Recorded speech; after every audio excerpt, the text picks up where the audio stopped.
Hello and welcome to the Business Report on the Wire. It's been a fairly dramatic year for business, with the economy being front and center through all of 2019. Here's a walk through some of the big stories, the top 10 stories of the business world for 2019. Growth. From question mark to ICU. The year was marred by a growth crisis, marked also by an alarming slip-slide quarter after quarter. Low consumption demand, poor employment, and a financial system that's still in a logjam.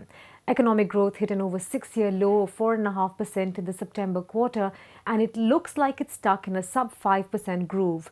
Most building blocks of the economy, especially manufacturing, are struggling. All eyes, local and global, will be on India next year to see what can be done to salvage the situation.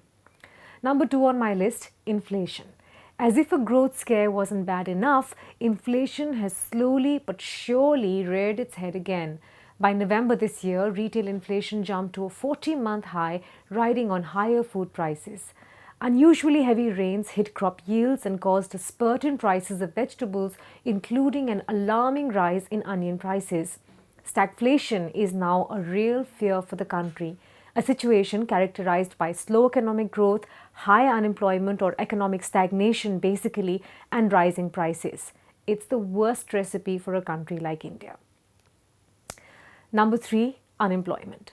The numbers tell a chilling story. October unemployment rates shot up to 8.5%, the highest in over 3 years. Even worse, the situation for the youth of this country.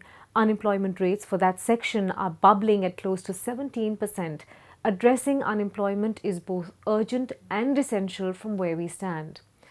Number 4 is the agrarian crisis. The slowdown has hit rural India the hardest. From the middle of the decade, a deep agrarian crisis has set in. It's a toxic cocktail. Consecutive crop failure has pulled down overall agricultural growth, even as agricultural lending kept growing. Earnings in the hands of rural India have been falling over the last few years. Cash-strapped, distressed, and left with no resilience to cope with the situation. This is the saddest tale in India's economic decimation. Number 5, the PMC Bank fraud. Dummy accounts, a mountain of undetected bad loans, and deep corruption all led to hundreds of ordinary citizens finding themselves locked out of their own money at PMC Bank. Working hand in glove with real estate major HDIL, PMC Bank systematically duped both the system and its account holders, for whom 2019 will be a bitter and painful memory. Number 6 has to be corporate India and the debt situation. Caught in a spiral of pledging their shares to access loans and then defaulting, many well-known promoters were wrenched out of their companies this year. The fortunes of promoters like Zee's Subhash Chandra and Reliance Group's Anil Ambani are on the line, and 2019 has taken down other faces like Yes Bank's Rana Kapoor. Most tragic amongst these stories is that of Cafe Coffee Day's VG Siddhartha, who committed suicide when he saw no way out from the debt trap. At number 7, boardroom drama continued to other facets as well.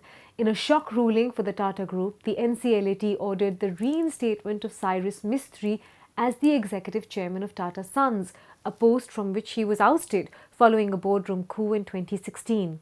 It also said that turning Tata Sons into a private company was unlawful and ordered a reversal.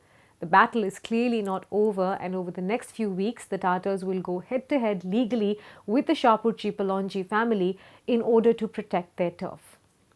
At number 8 is not such bad news. It's from the primary market. Small was beautiful for IPOs. Issues like Ujjivan Small Finance Bank and IRCTC saw huge oversubscription and handsome listing day returns. In fact, 14 main board IPOs this year have risen by an average of more than 50% since listing. Companies like IRCTC, IndiaMart, Affle and Polycab India have actually doubled their money post their stock debuts, so people in the primary market have been happy. And of course, at number 9 is the stock market versus growth conundrum. The stock market has had most economy watchers left scratching their heads. As growth plunged to new depths, the headline indices went higher and higher. But even a cursory glance at the market will reveal how narrow and exclusionary the rally has been. The Sensex has risen about 12% from a low in September, with just 3 names: Reliance Industries, ICICI Bank and HDFC Bank accounting for over 60% of those gains.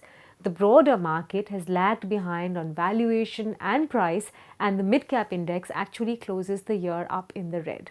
And of course, last but not the least is the economy and the state. This year, India got two budgets sandwiched between which were the general election results. However, since the July budget, several key decisions announced were either scaled back or have simply not been able to get their feet off the ground. The controversial angel tax, the surcharge on capital gains for foreign portfolio investors or FPIs had to be pulled back.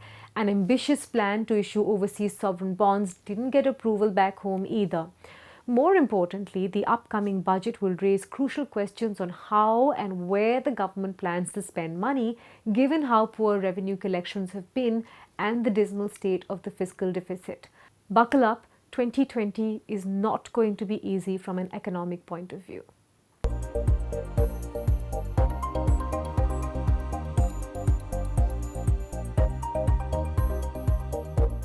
To receive instant updates on all videos from The Wire, click the subscribe button and hit the bell icon. Pay to support independent journalism. Click the link in the description and choose the amount you want to pay.